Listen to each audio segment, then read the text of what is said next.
I know that I give off this air of sophistication. Greetings from the editor's chair. Welcome to a quick look behind the scenes. I just realized that I forgot to say, hey guys, it's Witty. Of old money, of wealth. Pardon me, do you have any Grey Poupon? But believe it or not, I actually grew up pretty poor. And when you grow up poor, you find ways to entertain yourself.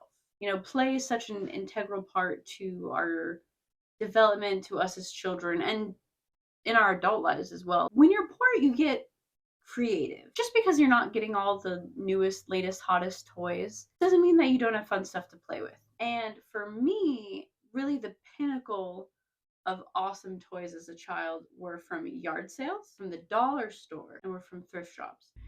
I don't play Warhammer. Frigate tourist!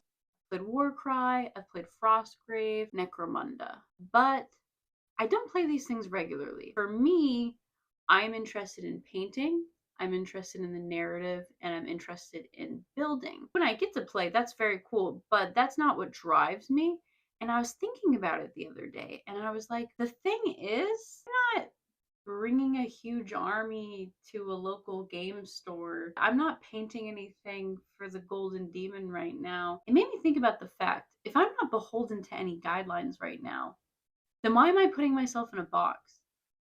Some of my inspirations for art are kind of out there. Ever since I sculpted my little scrungles, I've just been itching to make something really weird. So these two thoughts have kind of, come together in my brain. And I think about going to the dollar store as a kid and being told you can pick out two or three things and just feeling like, well, here we go, and getting to look through the aisles and see what was going to pop out at me. The concept of building off of something, of taking things that were a little mismatched, a little broken, and finding new uses for them. So I was thinking about that, and I was thinking about sculpture, and I had this idea. We go out, do a little shopping, and then see what we can come home with, see what we can make. I didn't find any toys I wanted to rescue from the thrift store. I bet I'll have better luck at yard sales as we head into summertime. And I made a quick stop into the pet store to grab some pebbles and bark for basing, and I successfully resisted the urge to purchase an animal, so I'm gonna call that a win. Yeah, as a kid, you show up to the dollar store, you have your allotted number of items. I wonder if they still have plastic tubes of animals. I hope they still have. So unfortunately, the dollar store did not have plastic tubes of animals,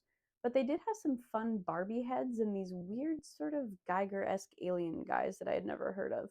I snagged a bunch of those because the parts intrigued me, and I started thinking about, swapping out tails for tentacles and heads for you'll see later. The craft store was definitely a success. I got these pearl half bead things for eyes and boils, a clay gun that I definitely broke while filming this video, Mamma mia! and these cute pastel links to make earrings or something out of, and most importantly, I got a bag of cheap plastic animals. I decided to choose the tiger, the derpiest of all of them. I chopped off his head, as you do, and I also chopped off his tail.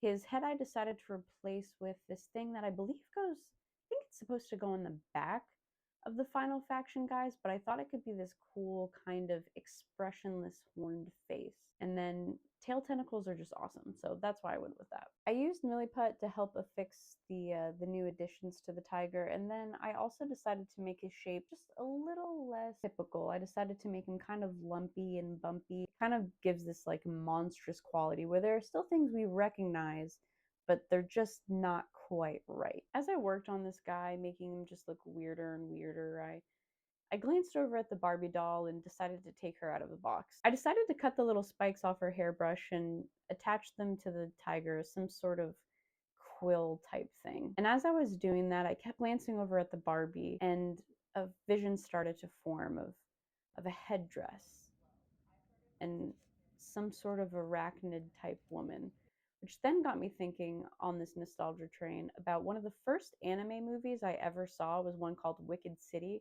which if you've seen that, you're going to go, dear God, Witty, wait, how old were you when I saw it? The answer is too young, but I think it warped something in my developing brain, and I have this fascination with the idea of monstrous women because they're always depicted as both alluring and absolutely terrifying. I really like the concept of mixing beauty with just downright creepiness. I think that priming these sculptures might have been one of my favorite steps in this whole process because that's when it really began to take shape.